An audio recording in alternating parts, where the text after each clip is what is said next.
Assalamualaikum warahmatullahi wabarakatuh. Bagaimana kabarnya sobat peneliti? Tentunya selalu sehat dan selalu semangat.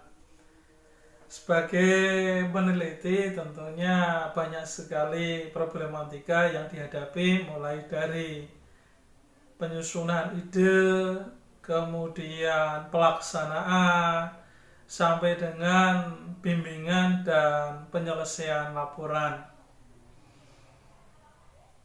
Kita sebagai seorang peneliti tentu harus mempertimbangkan berbagai aspek. Tidak hanya sekedar penelitian tersebut dapat selesai dengan sempurna, tetapi apa yang kita laksanakan tentunya bisa berdampak. Beberapa hal yang dapat kita lakukan agar penelitian kita menjadi tepat waktu.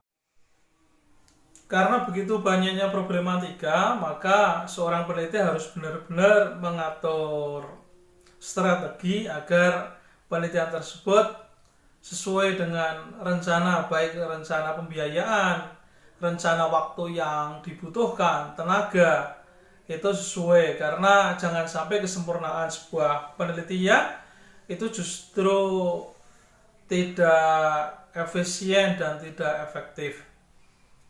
Rekan-rekan yang sedang melaksanakan kerja praktek maupun yang sedang menulis skripsi, ini menjadi belenggu untuk menyelesaikan tugas akhir, karena rentang kita di semester akhir yang seharusnya kita tinggal selesai kemudian wisuda, tetapi biasanya banyak teman-teman mahasiswa itu terbentur pada penulisan skripsi, dan banyak rekan-rekan yang memakan waktu banyak untuk menyelesaikan penelitian tersebut atau penulisan tersebut.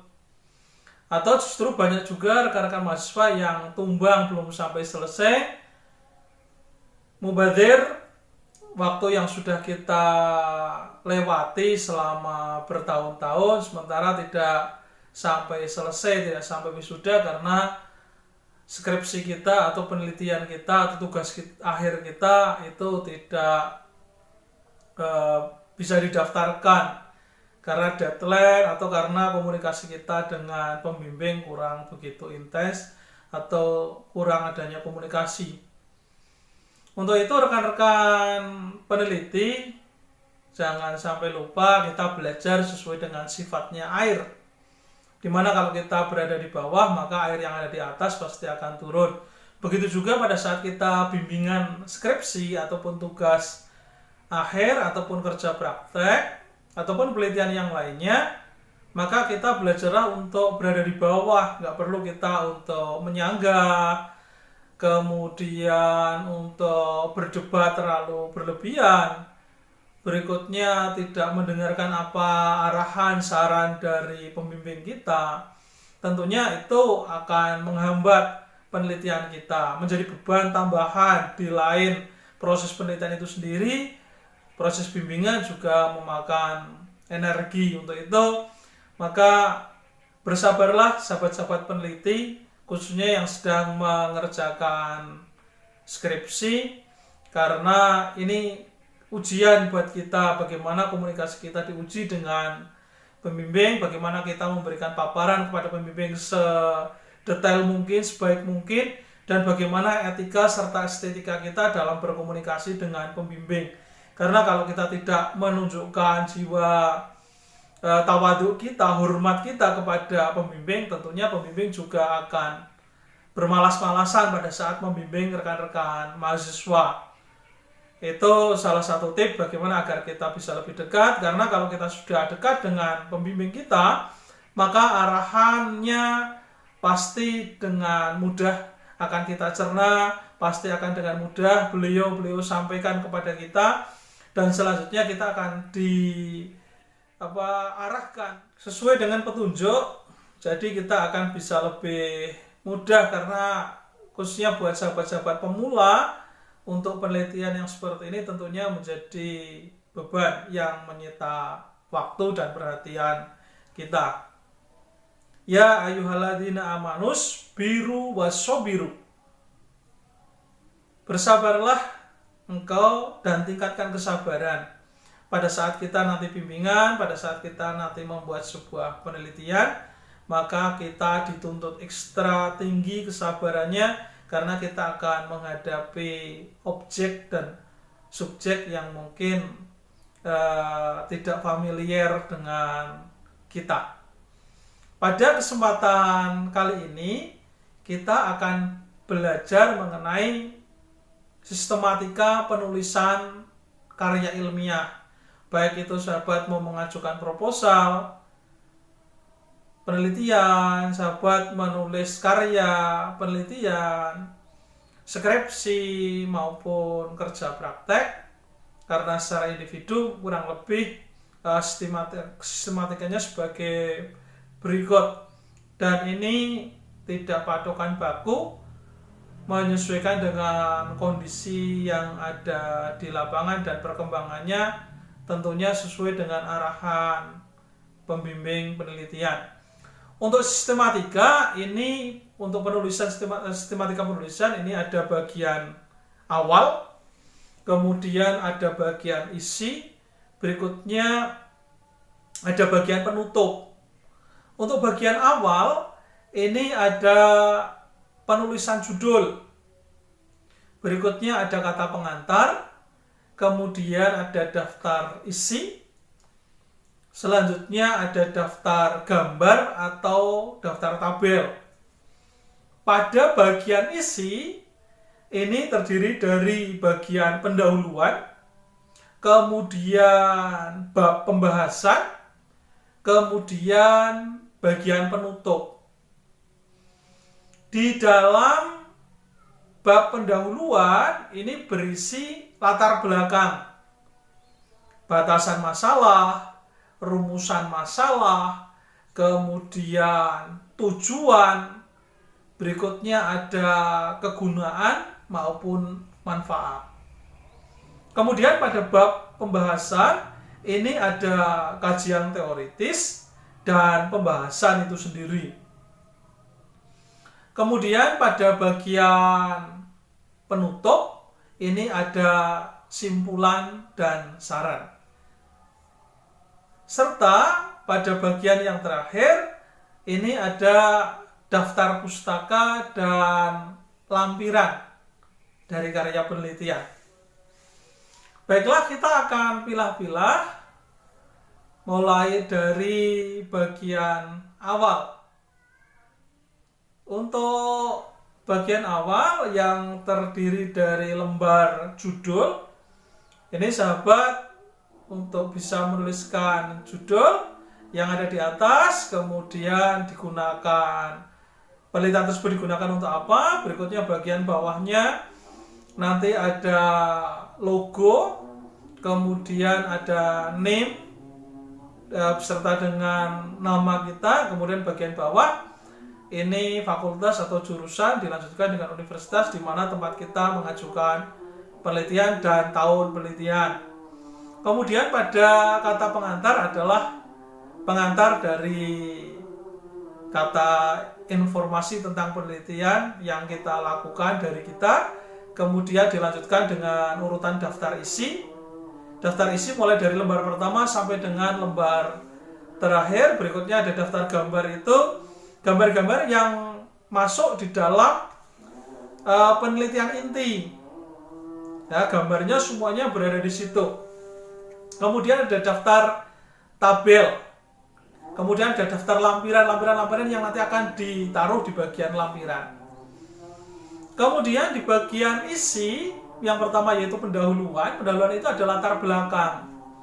Untuk latar belakang itu alasan mengapa kita melakukan sebuah penelitian, yang menjadi daya tarik dari sebuah tema yang kita teliti, itu yang kita kupas di dalam latar belakang, tentunya diperkuat dengan teori yang sudah ada ataupun penelitian yang sudah ada, atau dari informasi awal yang sudah ada.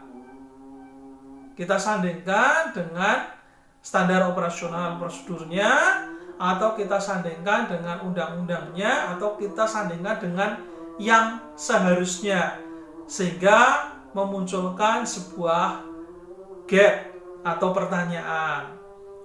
Kemudian kalau di latar belakang sudah, dilanjutkan dengan batasan masalah. Pada saat kita membuat sebuah penelitian, usahakan penelitian kita penelitian yang mendalam, bukan penelitian yang meluas atau semakin ke sana. Ya, jadi kalau semakin mendalam, kita semakin kaji kedalamannya, sehingga tema yang kita bidik tidak perlu kemana-mana. Sebagai contoh, misalnya pembangunan di Indonesia, kita ambil sub-sub yang paling kecil yang kira-kira kita memungkinkan untuk meneliti. Tidak pembangunan di Indonesia mulai dari struktur, infrastruktur, semuanya kita masukkan. Waktu, tenaga, biaya yang menjadi pertimbangan tentunya nanti bisa terlalu membengkak, sehingga kita harus tepat, semakin mendalam kajiannya. Kemudian adanya rumusan masalah. Kalau sudah di latar belakang, pasti akan memunculkan masalah. Pada saat kita meneliti permasalahan yang ada di Indonesia, dilihat dari sudut pandang sipil, dilihat dari sudut pandang infrastruktur. Infrastruktur yang mana? Bangunan, jalan, jembatan, pengairan, nanti di sub lagi yang lebih kecil. Di bagian jalan kelas jalannya nanti kita masukkan bisa lebih tepat. Kemudian tujuan, di bagian tujuan ini tentunya bagaimana agar apa yang kita capai itu nantinya bisa terkupas di situ, akan kita jawab melewati penelitian tersebut. Tentunya mengamali dari sebuah kalimat pertanyaan yang membuat kita penasaran. Jangan sampai penelitian yang akan kita teliti itu sudah jelas jawabannya. Artinya inna mubadzirina kanu ihwanat syayatin. Kita jangan jadi temannya setan, meneliti jadi membuat sebuah yang mubadzir. Sudah ada, kita teliti. Tidak, tetapi itu belum ada. Yang berikutnya adalah kegunaan atau manfaat sebuah penelitian. Jadi dari penelitian ini tentunya ada manfaat dan kegunaan. Kegunaan tersebut nantinya akan bisa kita berikan kepada departemen yang menaungi, kemudian tempat di mana kita mengadakan penelitian, kemudian bisa juga lembaga-lembaga pemerintahan yang menggunakan data-data kita, itu nanti bisa kita berikan kepada mereka. Terus yang selanjutnya adalah bab pembahasan, di mana di situ ada kajian teoritis, yaitu landasan-landasan teori, buku, artikel, penelitian sebelumnya yang sudah ada, standar operasional prosedur, peraturan pemerintah, dapat kita sandingkan apakah kondisi real yang ada di lapangan sudah sesuai atau belum. Kemudian yang berikutnya adalah pembahasan, di mana di situ kita kupas, baik dengan cara membandingkan, baik dengan cara melihat hasil, dan seterusnya sesuai dengan metodologi dan target yang akan kita bidik. Kemudian yang terakhir adalah penutup, di mana di situ ada simpulan dan saran. Simpulan di sini bukan simpulan peneliti, tetapi simpulan penelitian. Dari penelitian yang ada, kesimpulan tersebut akan menjawab hasil analisis. Setelah hasil analisis itu muncul, maka disimpulkan hasil akhirnya, diterima atau tidak penelitian tersebut, ya, menjawab atau tidak penelitian tersebut. Kemudian di bagian selanjutnya ada saran. Setelah penelitian itu sudah, maka kita dapat memberikan saran apa yang seharusnya dilakukan setelah melihat hasil data penelitian. Kemudian yang terakhir yaitu bagian penutup, di mana di situ ada daftar pustaka dan lampiran. Untuk daftar pustaka, semua pustaka yang tertulis di dalam penelitian kita yang kita gunakan, maka sahabat-sahabat tulis di situ. Jangan sampai ada yang terlewatkan. Teknis untuk penulisan pustaka dan seterusnya akan kita bahas di materi yang lain. Kemudian yang berikutnya adalah lampiran. Semua yang tertuang yang akan kita sampaikan kepada publik atau pemangku kebijakan yang tidak tertuang, tidak masuk di dalam komponen inti, maka semuanya bisa kita masukkan di dalam lembar lampiran di bagian belakang sendiri. Demikian kurang lebih untuk materi kita mengenai sistematika penulisan sebuah karya ilmiah. Untuk pemula ini sangat sederhana. Saya berharap nanti pertemuan yang akan datang bisa bahas untuk sub-sub materi tersebut. Terima kasih. Wassalamualaikum warahmatullahi wabarakatuh.